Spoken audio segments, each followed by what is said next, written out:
Welcome to the Let's Go Live show, and let's go live. So hello, I'm Jane Gardner, and welcome to the Let's Go Live show.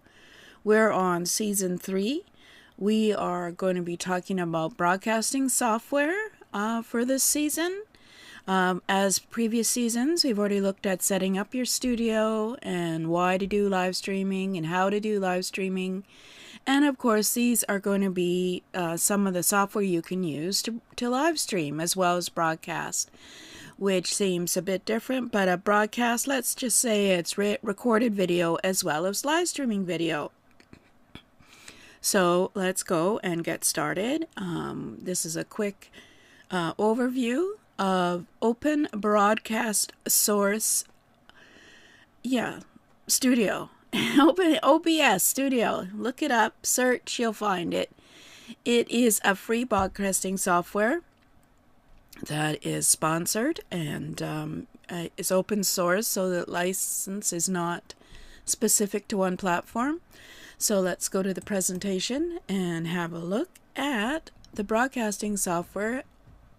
I'm Jane Gardner. I work with my husband at a structural engineering firm. I have 6 TV channels on Roku, and using one of them, of course, as a sponsored. Today we're going to be talking about installing OBS, and we're going to have a first look at the dashboard. So we are going to try and do this by using the platform website for OBS. So we're going to look at installing it. So why do you want to use OBS? Well, if you're new to live streaming or broadcasting, you might want to try OBS because it's free. It's very powerful. It has a lot of flexibility in how you can use it, as well as flexibility in the platforms that it can be used on. And a lot of creators and coaches use it to broadcast to their audience on YouTube, on Facebook, on Twitch, privately, etc., and without even using Zoom. So it can grow with you. You can add features to it as you go along. It can become something you even use to do for projection of presentations in an offline opportunity. And it, of course, works with most of the major platforms. Unlike most of the other broadcasting software, it actually will broadcast. It can be used in Linux, in Mac, and in Windows. A lot of the other broadcasting platforms are only Windows based because that's how they designed it. So we are going to look at it in a minute. Let's go to my next slide. Oh, here we are. There's my next slides. So we're going to learn how to download OBS, how to install it, understanding the dashboard. Well, that will take a while to understand the dashboard. So we'll just do a quick overview of the dashboard and some of the core OBS areas. Now, I've created a presentation view, which hopefully will work. In terms of, we're going to be going to the Open Broadcasting Software platform, and it is, oh, I should have put that down actually. Oh, there it is down there. See, the OBS project .com is where you can find the OBS studio. Here, OBS studio, excuse me. Open Broadcaster Software. And there is some help there. You can, and then this is where you download it. And so it is broadcasting. Can be used on Windows, Macs, and Linux. Okay, it's free and open source, so you don't have to pay for it. And of course, you can record video as well, which is what I'm doing today, as well as live streaming to Facebook, LinkedIn, and YouTube, and Twitch. And you can download and start streaming quickly and easily on Windows, Mac, and Linux. Okay, so this is what OBS Studio looks like. in that it is basically a screen. You can have a preview window as well as a broadcasting window. So you can set up a new scene and put it there and wait and then change it over to the broadcast scene. That is something, yeah, I don't think I can do well, I could try and well, I've got two windows now in my xsplit.com.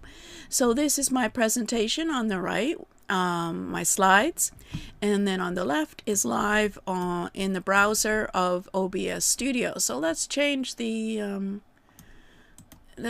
screen. And first well, this is a quick how to do it.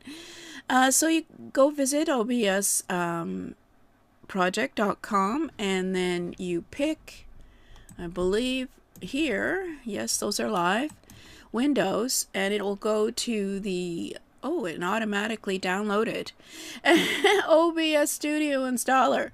I already have it installed, so that's no big deal. We're not going to install it, but basically it automatically clicks and opens up, and then of course if you're brand new, we've got to go to the quick start guide. So, and then there's a studio overview, and there's forums and a help.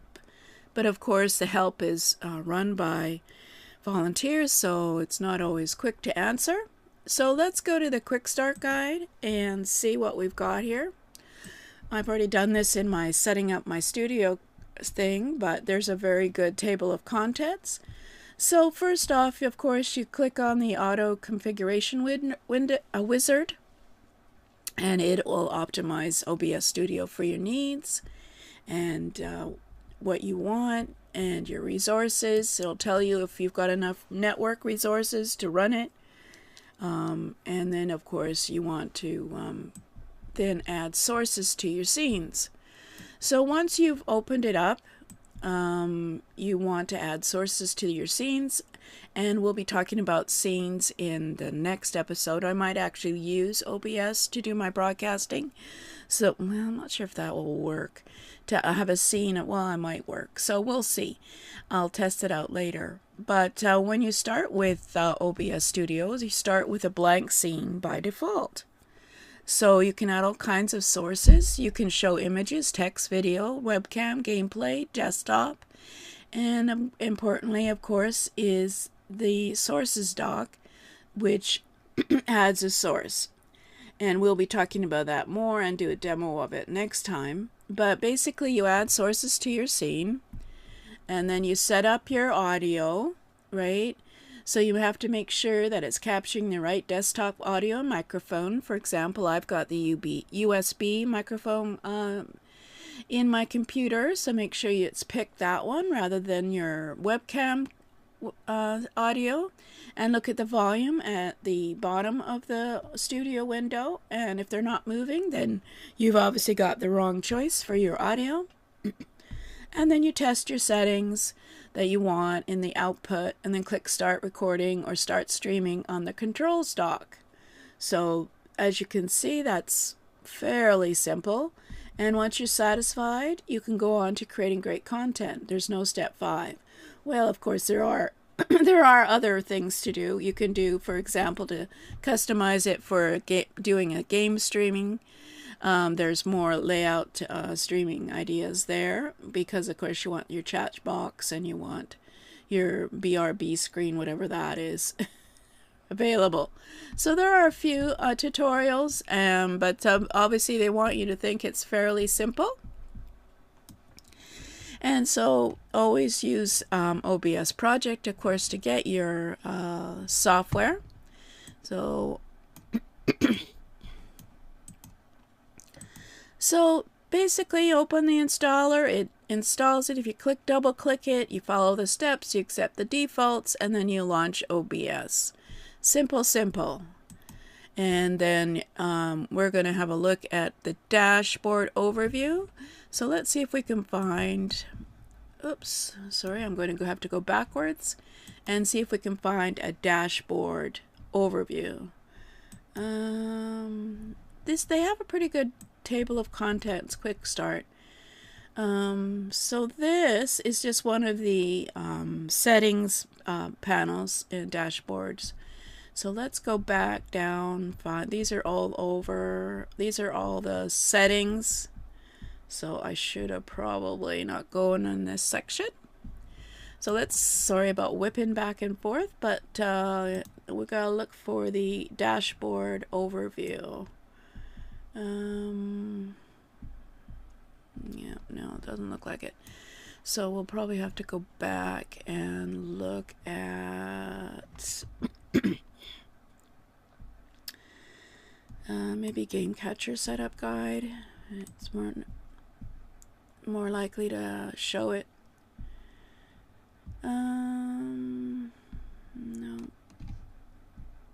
No. Yeah, I've done a series on OBS in my Setup the Studio in Season 2. But we'll just go back here and see if I can use a pointer. Don't think so, but we'll try. Let's see. Yeah, you can see my arrow kind of running around. Okay, so when you open up OBS Studio, as I mentioned before, we'll have this screen here, which will be obviously have nothing in it. And then down here on the left, we have a scenes. This is where you create your scenes, which show up in your platform, your sources, and then your audio mixer, and then your scene transitions between scenes. You can make it so it flicks between scenes, and then other controls are where you start your streaming and broadcasting. So that is a basic overview of the dashboard. I have a training where I go over it in more detail. I may put that on as a video at next episode. So we've got basically 4 sets of, here, I'll go back to this one. We got 4, we've got a preview window, and then a window of the broadcasting, and then there's scenes, sources, audio mixer, and then controls where you start the screening down below. So that's an overview of it. And so the preview window shows what the audience will see once you change it to that window. And then on the right, you can do the actual scene that broadcasts. So it's a great way to set up a scene if before you put it in. But of course, you can set up your scenes anytime. You can have quite a few scenes, and then you just click on the scene that you need. But basically, nothing is live until you click start, so it's always good to set it up beforehand, which is great benefit. So a scene is one layout, and a scene is camera only, and then you can add slides in camera, and then you can add various other things, like I showed you the one that's the browser. Where are we here? This is, hold on, in XSplit, which is the same in OBS. You can have a scene, which is one scene. This is basically the browser scene on the left, and then on the right is my presentation scene, and they've been added to this scene, and I can in fact add a scene of me on my I can actually add the scene of me in the presentations down below if I wanted to fill it up. So scenes are very flexible. They can be quite powerful, in fact, in terms of how you use them and how you do presentations. Okay, and then sources, of course, are the various sources that you can use. So, of course, your webcam camera, or you can use a DSLR camera as your camera, your microphone, you can use the screen on your computer, you can use a location on your computer screen monitor, and of course you can have a text and images, and you can do video. You can add video to a scene. There's a lot of flexibility. We're going to go more detail later. And then you have an audio mixer to monitor your sound levels and control your mic volume. And green is good and red is too loud in your audio screen. And then, of course, the controls panel, we discussed that before. You can start your streaming, you can start your recording. This is where you go and you set up your settings, and you also exit from your streaming. So, for example, you can set up an RTMP, which is Real Transfer Media Protocol, maybe. And that is what I'm using now for broadcasting to Facebook Live, LinkedIn, and Twitch, and YouTube. So that's multi-broadcasting, whereas, of course, you can just do one broadcasting platform as well. So that is basically an overview of what you've got in OBS. And you want to start simple. Just do one scene. Don't over adjust your settings. Just test it first. Always have the default software on your default screen. And then you can save another one where you try out different things and see if it works. And then you can always go back to the default in order if you find you've screwed it up somehow. And of course there's always software errors that show up, and I've had many updates with my XSplit.com. They find they do something wrong, or the windows need to be updated, etc. So you want to progress with this software. You don't want to try and be perfect the first time. You want to make sure that people are aware that this is something that you're using new, and to be willing to allow you to make mistakes, which happens all the time. So next week, week 7, we'll be talking about creating scenes and adding sources. So I may add a video of what I did before to show you how to do it and how powerful it can be to add a scene of more than one source and create something which is quite magical, actually. And final thought is you got to have confidence from repetition, not perfection. You can always try setting it up and using it without actually broadcasting. Then you could try broadcasting to YouTube Live, but privately. Try it out, feel more comfortable with the scenes and the sources. But I would say the most important, great, powerful thing about broadcasting software is that you can set up all your scenes that you need. Let's go have a look at it again. All the scenes that you need before you actually broadcast over here in scenes. You can have scene 1, scene 2, scene 3, scene 4, scene 5, scene, up to how many, I don't know. We'd have to look in the software.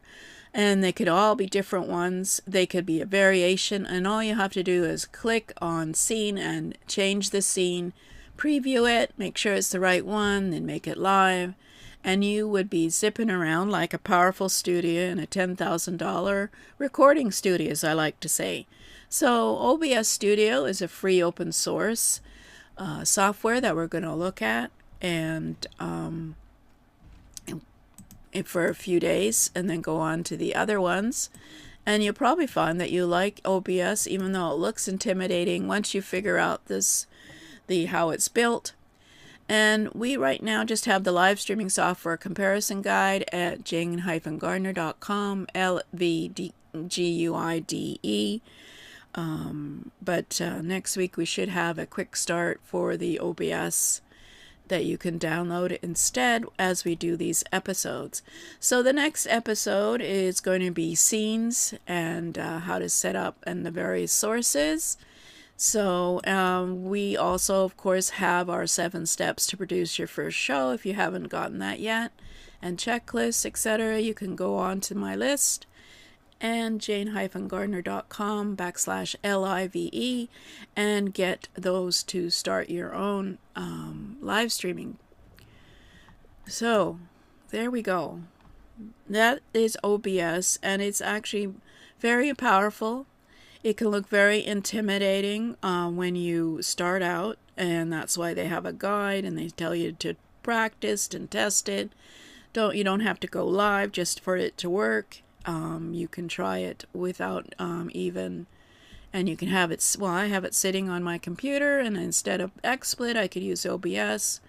So I'll see if I can use OBS next week if I've got a video. I think I've got a video of setting up scenes in from season 2 that we can play as well. And you can see that I'll try and do exactly like this scene in OBS so you can see how it works.